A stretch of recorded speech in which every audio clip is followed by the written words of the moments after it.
Years passed, and the alliance between humanity and the Valith grew stronger. What had started as a fragile agreement blossomed into a partnership that transformed both species. The joint projects expanded beyond Earth's orbit, with humans and Valith working together to explore distant planets and uncover mysteries of the universe. New technologies emerge, blending human ingenuity with Valith precision, creating tools and systems that neither could have developed alone. Nathan, now older but still passionate about bridging the gap between their peoples, stood aboard a newly constructed exploration vessel called the Unity Star Asterisk. It was a marvel of engineering, designed to withstand the harsh conditions of deep space, while carrying representatives from both species. Standing beside him was Rachel, her hair streaked with gray, but her eyes as sharp and determined as ever. Across from them, Kregas stood tall, his metallic skin gleaming under the ship's lights. Jerkel, though retired from leadership, had come to witness the launch, his presence a quiet acknowledgement of how far they'd come. As the countdown began, Nathan felt a mix of emotions: pride, excitement, and a touch of nervousness. This mission wasn't just about exploration. It was a symbol of everything they had achieved together. The Unity Star Asterisk carried not only scientific equipment, but also artifacts from both cultures, reminders of their shared history and aspirations for the future. When the engines roared to life, the ground shook slightly, and the ship ascended gracefully into the sky. People around the world watched the launch on screens, their faces reflecting awe and hope. For the first time in history, humans and Valith were venturing into the unknown as equals, united by a common goal. After the ceremony, Nathan and Rachel returned to the station, where they often reflected on their journey. "Do you remember when we first met them?" Rachel asked, a smile tugging at her lips. "I thought they'd never listen to us." Nathan chuckled softly, "And I thought we'd never understand each other. Look at us now." Rachel nodded, her gaze drifting toward the window. Below them, Earth spun peacefully, its surface dotted with cities illuminated by night. "We've come so far," she said, "but there's still more to do." Krivas joined them, his movements as graceful as ever. "The stars hold many secrets," he said. "Perhaps one day we will find others like us, beings who seek connection rather than conflict." Nathan looked at him, then at Rachel, feeling a deep sense of gratitude. They had faced countless challenges, doubted themselves at times, and pushed through moments of despair. Yet here they were, standing on the brink of a new era. Humanity and the Valith weren't just allies. They were partners, bound by shared values and mutual respect. Later that evening, as the station orbited silently above Earth, Nathan took a moment to himself. He gazed out at the vast expanse of space, thinking about all they had accomplished. The insults and mistrust that had once defined their relationship seemed like a distant memory now. In their place stood something far greater, a legacy of unity and understanding. He whispered a phrase in Proto-Human, one he knew would resonate deeply with their alien companions: "We are stronger together." It was a simple statement, but it carried profound meaning, a reminder of how much they had overcome and how much potential lay ahead. As the stars shimmered in the infinite darkness, Nathan felt a quiet certainty. The road ahead wouldn't always be easy, but as long as they continued to work together, anything was possible. Together, humanity and the Valith were writing a story that would echo through the ages, a story of courage, connection, and the enduring power of hope. In the weeks following the signing of the agreement, life aboard the space station settled into a rhythm of cautious optimism. Humans and Valith worked side by side on projects that ranged from decoding ancient scripts to testing new technologies for Earth's benefit. The collaboration wasn't without its challenges. There were still moments of misunderstanding and tension, but the shared purpose kept everyone moving forward. Nathan found himself growing more comfortable around the Valith, especially Krivas, who had become not just a colleague but a friend. One day, as they analyzed a newly discovered artifact, Krivas paused and turned to Nathan. "Do you ever wonder what our ancestors thought of each other?" he asked, his voice soft but curious. Nathan set down the tablet he'd been holding and considered the question. I think they must have seen something worth protecting in one another. Otherwise, they wouldn't have worked together. Krivas nodded slowly, his large eyes reflecting the light from the station's windows. Perhaps, but it makes me wonder, why did we lose that connection? What drove us apart? Nathan didn't have an answer, but the question lingered in his mind. It was clear that both species had changed over millennia, shaped by their own struggles and triumphs. Yet, despite the distance that had grown between them, they were finding their way back to common ground. Meanwhile, on Earth, the impact of the alliance began to take shape. Teams of scientists and engineers worked with Valeth technology to develop solutions for global challenges like climate change and energy shortages. In remote villages, advanced medical devices saved lives that would otherwise have been lost. Public opinion remained divided, but stories of success started to outweigh the skepticism. A young girl cured of a rare disease thanks to alien medicine. A coastal town protected from rising sea levels using Valeth engineering. These small victories became symbols of hope, proof that cooperation could lead to meaningful change.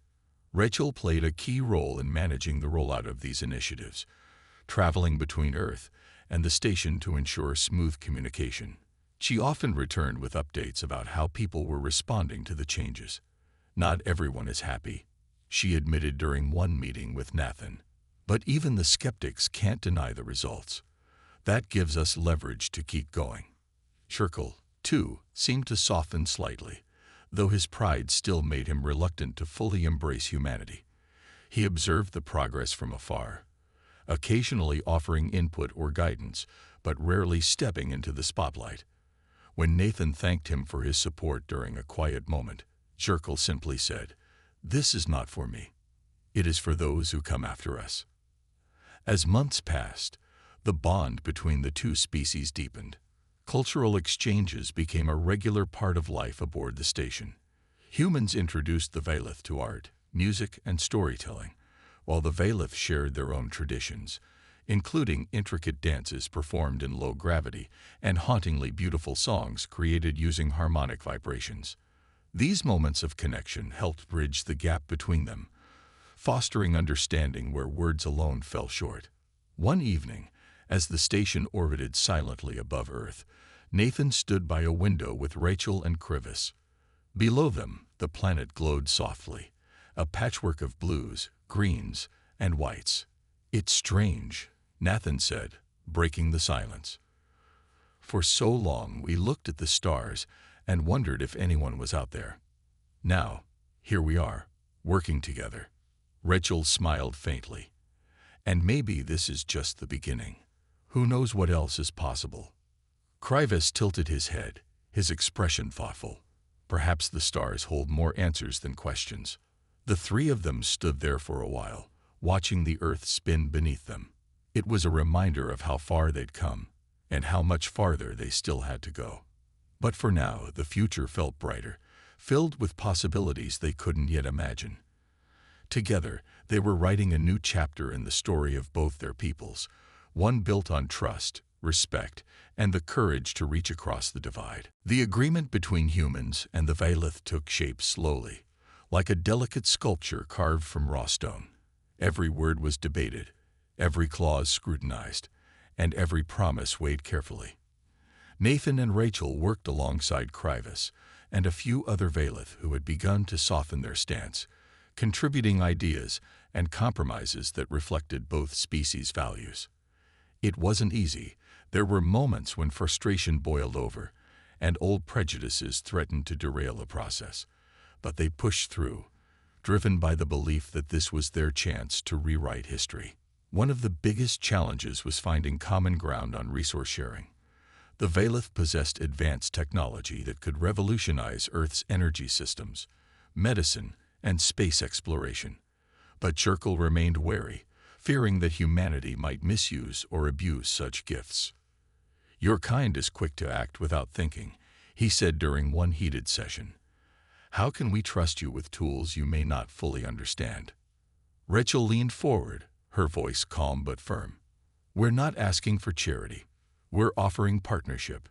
If we share knowledge and resources, we can grow together in ways neither of us could achieve alone. Krivas added his support, speaking in his quiet but persuasive tone. Perhaps it is time to see them as equals, Leader Zirkle. Their progress proves they are capable of learning. After much deliberation, they reached a compromise. The Valeth would provide limited access to their technology, contingent on strict oversight and training. In return, humanity would offer cultural exchanges, scientific collaboration, and access to Earth's vast archives of art, music, and literature. It was a fragile balance, but it represented hope, a way forward after centuries of separation. As the agreement neared completion, public opinion on Earth began to shift. News of the collaboration spread globally, sparking debates and discussions. Some people celebrated the alliance as a triumph of diplomacy, while others voiced fear and skepticism. Protests erupted in major cities, with crowds chanting slogans like "Protect our planet" and "No alien control." Governments struggled to reassure citizens, emphasizing the benefits of cooperation while addressing concerns about safety and sovereignty. Back aboard the station, Nathan felt the weight of these challenges keenly. He knew the agreement wouldn't solve everything overnight, but it was a start, a foundation upon which future generations could build. One evening, as he reviewed the final draft of the document, Rachel joined him, her expression thoughtful. "You think this will work?" she asked, glancing at the papers scattered across the table. Nathan hesitated before answering. "I don't know, but I believe it's worth trying. If we can show the Valeth, and ourselves, that we're capable of working together, maybe we can break the cycle of mistrust." Rachel nodded, her gaze softening. "Then let's make sure we get it right." The signing ceremony was held in the main chamber of the space station, a room bathed in soft light from Earth's atmosphere outside. Representatives from both species gathered around a sleek, metallic table where the agreement lay waiting. Zirkle stood at the center, his towering form casting a long shadow. Beside him, Nathan and Rachel represented humanity, their faces calm but resolute. When the moment came, Zirkle stepped forward first, placing his hand on a glowing panel embedded in the table. A ripple of light spread outward, symbolizing the Valeth's commitment. Then Nathan and Rachel followed suit, their hands resting beside his.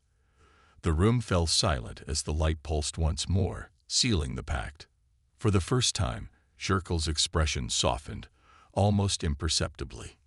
"This is a beginning," he said, his voice steady. "May it lead us to a better path." As the ceremony concluded, Nathan looked around the room, taking in the faces of his fellow humans and the Valeth.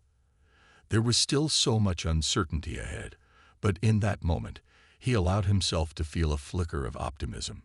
Together, they had taken the first step toward a shared future, one built not on fear or arrogance, but on understanding and cooperation. The joint project between humans and the Valeth began to take shape, transforming from a fragile idea into something tangible. Teams worked tirelessly in designated sections of the International Space Station, which had been adapted to accommodate both species. The air was filled with the hum of technology, the rustle of papers, and the occasional murmur of voices as humans and Valeth collaborated on decoding ancient scripts and analyzing artifacts. For Nathan, it was a surreal experience, watching two vastly different civilizations come together, step by uncertain step. At first, progress was slow.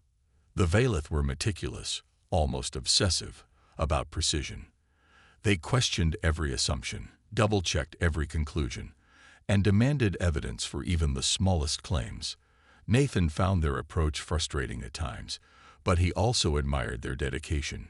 Rachel, ever the diplomat, smoothed over tensions whenever they arose, reminding everyone that patience was key.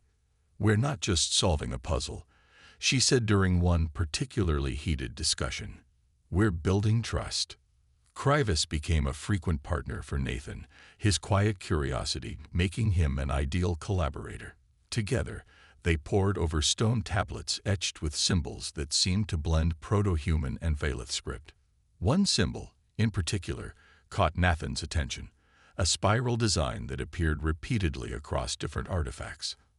"I think this represents eternity," Nathan said, pointing to the symbol. "It shows up in so many cultures, human and Valeth alike." Krivis studied the tablet closely, his fingers tracing the spiral. "Among my people, it signifies balance, a cycle without end. Perhaps your ancestors understood this too." Nathan nodded, feeling a spark of excitement. "That means we've been thinking the same way for thousands of years.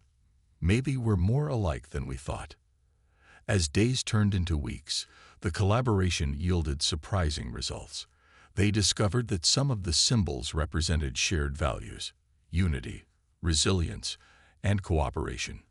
These findings weren't just academic, they carried emotional weight, serving as reminders of what united the two species rather than divided them. During one session, Nathan suggested using these shared values as the foundation for a formal agreement between humans and the Valeth. "If we focus on what connects us," he said, "we can create something lasting." Churchill, who had been observing the project from a distance, finally joined the discussion. His tone was skeptical but less hostile than before. "You speak of unity," he said, "but how can we trust you to honor such an agreement? Your kind has broken promises before." Rachel stepped forward, her voice steady. "We can't change the past, but we can choose a better future. This isn't just about words, it's about actions. We're here, working alongside you, because we believe in this." Churchill's gaze lingered on her, then shifted to Nathan and Krivis, who were examining another artifact. After a long pause, he sighed. "Very well. Let us draft this agreement. But know this, if it fails, there will be consequences." The announcement sent ripples of hope through both teams. For the first time, the possibility of a real alliance felt within reach. As work on the agreement began, Nathan couldn't help but reflect on how far they'd come. What started as insults and mistrust had evolved into cooperation and mutual respect. It wasn't perfect. There were still disagreements and moments of tension, but it was progress. One evening, as the station orbited silently above Earth, Nathan stood by a window, gazing at the planet below. Krivis joined him, his tall frame casting a faint shadow. "Your world is beautiful," Krivis said softly. "Fragile, but beautiful." Nathan smiled. "It's worth protecting. And maybe, with your help, we can make it stronger." Krivis nodded, his expression thoughtful. In that moment, Nathan realized that the bond they were building wasn't just about history or politics, it was about connection. And that, more than anything, gave him hope for the future. The days that followed were filled with cautious optimism. Nathan and Rachel worked closely with the Valeth delegation, though progress was slow and often frustrating. Churchill remained guarded, his pride making it difficult for him to fully acknowledge humanity's potential. But there were moments, small, fleeting glimpses, where the wall between them seemed to crack. One of the younger Valeth, a quieter individual named Krivis, began asking questions about human history and culture. His curiosity felt genuine, and Nathan seized the opportunity to share stories of humanity's resilience, creativity, and capacity for growth. "We've made mistakes," Nathan admitted during one session, "but we've also learned from them. That's what makes us strong." Krivis tilted his head, his large black eyes studying Nathan intently. "Your kind is fragile compared to ours. How do you endure?"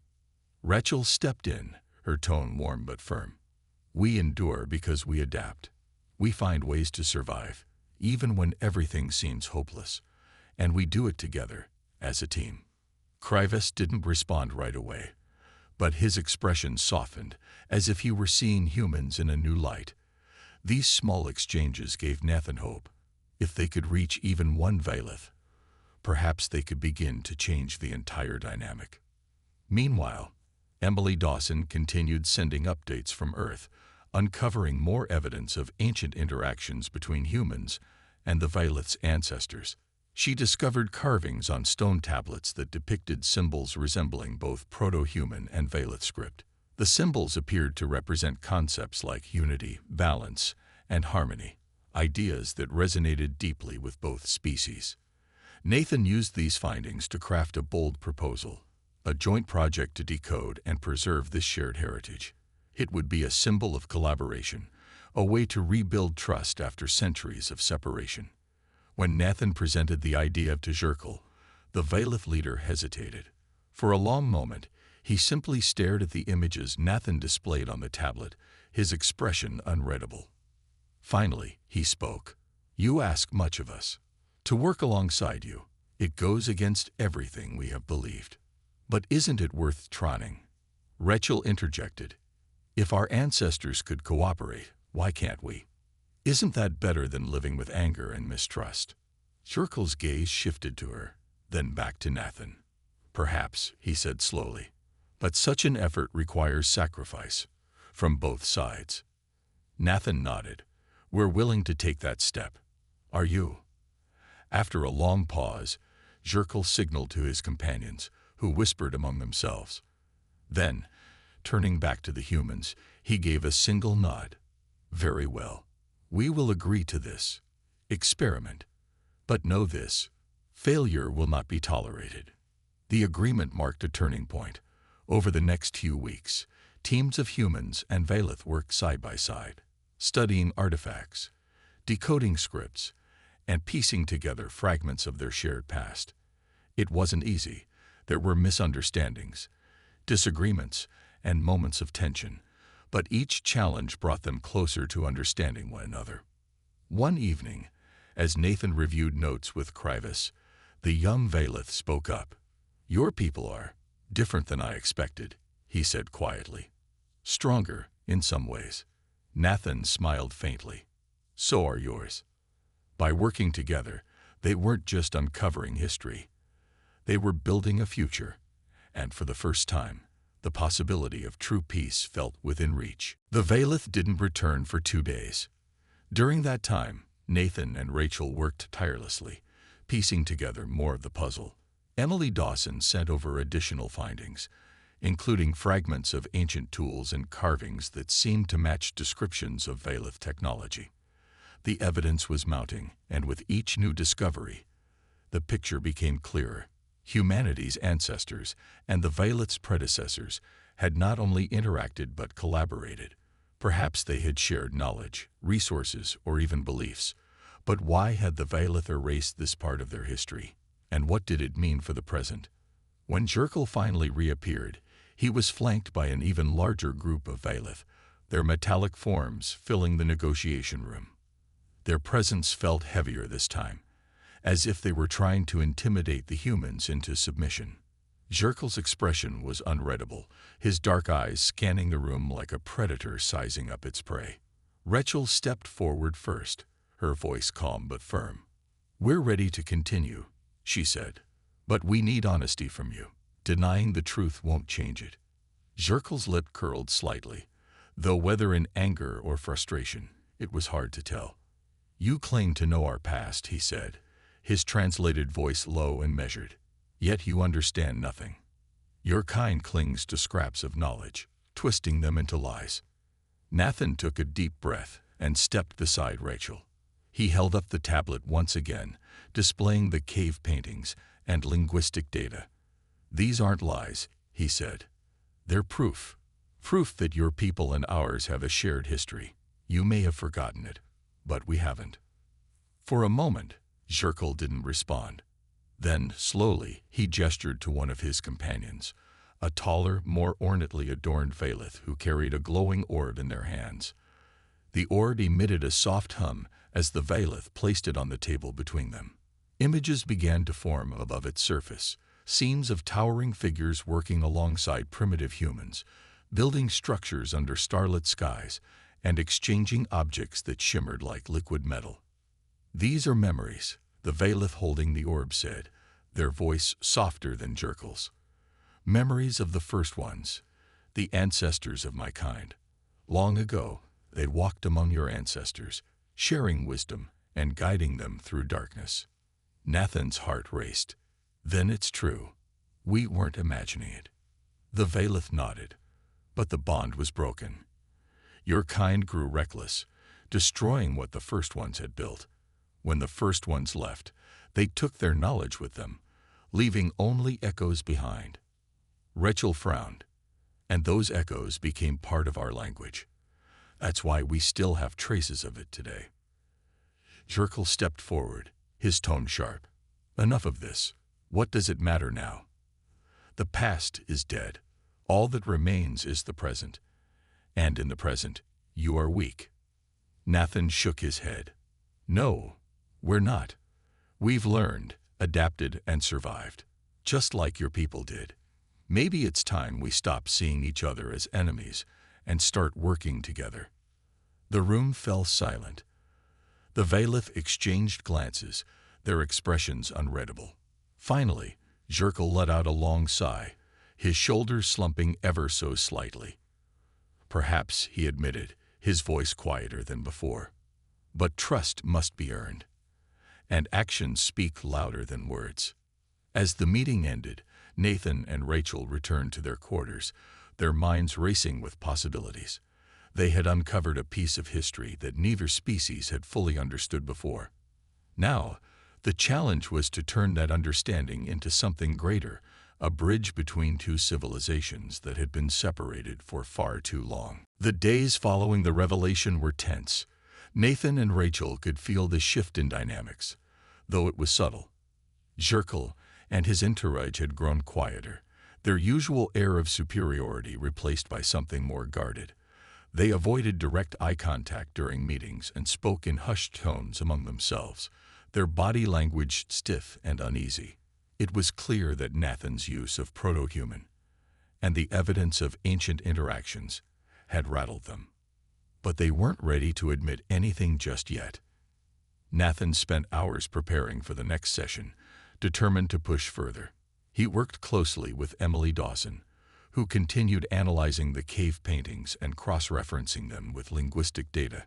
Together, they uncovered even more connections between proto-human and the Valith language. Some phrases suggested shared rituals or ceremonies, while others hinted at trade or cooperation. The deeper they dug, the more convinced Nathan became that humanity's ancestors and the Valith's predecessors had once coexisted, not as enemies, but as allies. Rachel, meanwhile, focused on strategy. She knew that revealing too much too quickly could provoke the Valith into hostility. Instead, she urged Nathan to take a measured approach, using carefully chosen words and phrases to coax the aliens into revealing more about their history. "We need to make them talk," she said during one late-night planning session. "If we can get them to open up, even a little, it'll give us leverage." When the next meeting began, the atmosphere was charged with tension. Jerkle entered the room flanked by his companions, his expression unreadable. His dark eyes scanned the humans, lingering briefly on Nathan before turning to Rachel. "You continue to waste our time," he said coldly. "Speak your purpose, or leave us be." Rachel stepped forward, her voice calm but firm. "We're here because we believe there's value in understanding each other. You may see us as inferior, but the truth is, our histories are linked. Denying that won't change it." Jerkle's jaw tightened, but he said nothing. Encouraged by his silence, Nathan took a step closer, holding up the tablet once again. On its screen was an image of a cave painting, showing a group of early humans standing beside Valith-like figures beneath a starry sky. "This isn't just art," Nathan said softly. "It's proof that your people and ours have met before. Maybe you don't remember it, but we do." The room fell silent. The Valith exchanged glances, their faces unreadable. Finally, one of Jerkle's companions, a smaller, leaner individual with shimmering blue accents on their skin, spoke up. Their voice was softer than Jerkle's, almost hesitant. The sacred tongue. It was said to belong only to the first ones. How could these primitives possess it? Nathan seized the moment. "Because it wasn't just yours. It was ours too. Our ancestors learned from yours, or maybe you learned from them. Either way, this language connects us." Jerkle snapped his head toward Nathan, his eyes blazing with anger. Enough, he barked. You twist truths to suit your needs. This means nothing. But Nathan pressed on, undeterred. Using another reconstructed phrase from proto-human, he spoke slowly and deliberately. Together, we stand strong. The words hung in the air, heavy with meaning. For a brief second, Zirkel's mask slipped, revealing a flicker of uncertainty. Then, without warning, he turned and stormed out of the room, his companions trailing behind him. As the door slammed shut, Rachel let out a long breath. That went better than I expected. Nathan nodded, though his hands trembled slightly. They're scared. Whatever this language represents, it's important to them, maybe even sacred. And now, they know we're onto something. Rachel placed a reassuring hand on his shoulder. Keep going. We're close. If we can keep pushing, they'll crack. Though the Valeth had retreated, Nathan couldn't shake the feeling that they were on the verge of a breakthrough. Piece by piece, the puzzle was coming together. And for the first time, he allowed himself to hope, not just for peace, but for answers. Back on Earth, news of the tense negotiations spread quickly. People gathered around televisions and computer screens, watching live updates from reporters stationed near Mission Control. The image of Zirkel's towering figure dominated headlines, his cold demeanor sending chills through viewers worldwide. Social media buzzed with opinions. Some called for peace, while others demanded retaliation against the arrogant aliens. Amidst the chaos, Nathan and Rachel's discovery remained a secret, known only to a handful of people involved in the mission. Nathan worked tirelessly, diving deeper into the connection between proto-human and the Valeth language. He reached out to Emily Dawson, a historian specializing in ancient cultures, who had spent years studying prehistoric cave paintings. Her expertise might hold the key to understanding why these two languages seemed so intertwined. Emily joined the effort remotely, poring over digital archives of artwork found in caves across Europe and Africa. She soon discovered something remarkable. Several paintings depicted tall, metallic figures standing alongside early humans. These figures bore a striking resemblance to the Valeth. This can't be a coincidence, Emily said during a video call with Nathan and Rachel. She shared images of the paintings, pointing out details that matched descriptions of the Valeth. It looks like your ancestors interacted with them, or their ancestors, at some point. Maybe they even taught each other. Rachel leaned closer to the screen, her eyes narrowing as she studied the images. If that's true, it explains why parts of their language overlap with ours. But why would they deny it? Why act like they've never met us before? Nathan shook his head. Maybe they've forgotten. Or maybe they don't want us to know. Either way, this gives us leverage. If we present this evidence, they'll have no choice but to take us seriously. The trio agreed to keep the findings classified for now, sharing the information only with trusted members of the delegation. They knew revealing it too soon could backfire, especially if the Valeth saw it as a threat. Instead, they focused on refining their strategy for the next meeting. When the time came, Nathan felt a mix of nerves and determination. As he entered the negotiation room, he carried a tablet loaded with images of the cave paintings and linguistic data linking proto-human to the Valeth language. Rachel walked beside him, her posture confident despite the weight of what they were about to attempt. Zirkel greeted them with the same arrogance as before, dismissing humanity's efforts as futile. But when Nathan began speaking, everything changed. He used more reconstructed phrases from proto-human, deliberately choosing words tied to concepts of cooperation and mutual respect. Each word hung in the air like a challenge, forcing the Valeth to confront the undeniable connection between their language and humanity's past. This time, Zirkel didn't just react. He exploded. His voice rose sharply, filled with anger and disbelief. "How dare you?" he shouted, slamming a fist onto the table. "That language is sacred. It is not yours to use." Nathan stood his ground, his voice calm but firm. "It is ours. Our ancestors spoke it long before we built cities or wrote books. And judging by these images, Your ancestors were there too. He held up the tablet, displaying the cave paintings for everyone to see. For a moment, silence filled the room. The Valeth stared at the images, their expressions unreadable. Jerkel's gaze shifted between the paintings and Nathan, his composure cracking. Finally, he turned to his companions, speaking rapidly in their native tongue. Whatever he said caused murmurs of unease among the group. Rachel seized the opportunity. You mocked us because you thought we were primitive. But look at what we've uncovered. We're not so different after all. Jerkel glared at her, then at Nathan. This proves nothing, he growled. But there was hesitation in his voice, a flicker of doubt that hadn't been there before. As the session ended, Nathan and Rachel exchanged a glance. They had struck a nerve. And that meant they were getting closer to the truth. Whatever secrets the Valeth were hiding, humanity was determined to uncover them. Nathan spent the night poring over the recordings, his mind racing with possibilities. The rhythmic tones and strange clicks of the Valeth language played over and over in his ears. It wasn't random noise. It had structure, patterns that felt deliberate. At first glance, it seemed completely alien, but as Nathan listened more closely, he began to hear echoes of something familiar. The intonation reminded him of ancient human languages, particularly Proto-Human, a long-lost dialect thought to have been spoken by early tribes tens of thousands of years ago.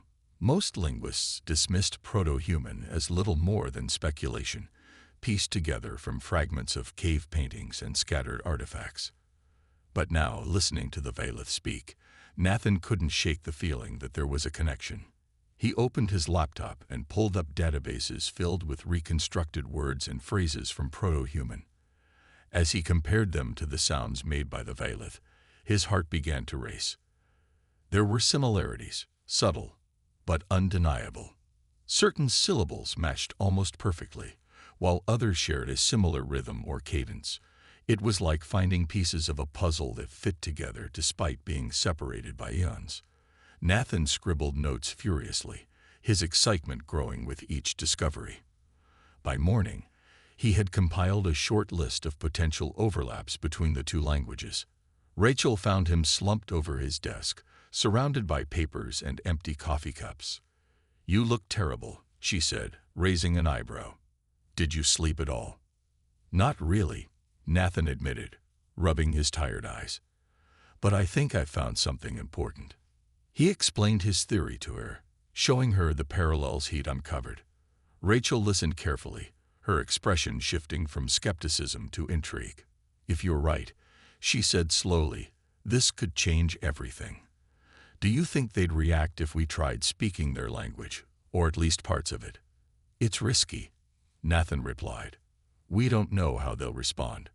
They might see it as a threat or some kind of insult. But if we can show them that we understand even a fraction of what they're saying, it might give us an edge." Rachel nodded. "Let's try it. What do we have to lose?" The next negotiation session was tense from the start. Jerkel and his entourage entered the room with the same air of superiority they had displayed before. This time, however, Nathan felt a spark of confidence.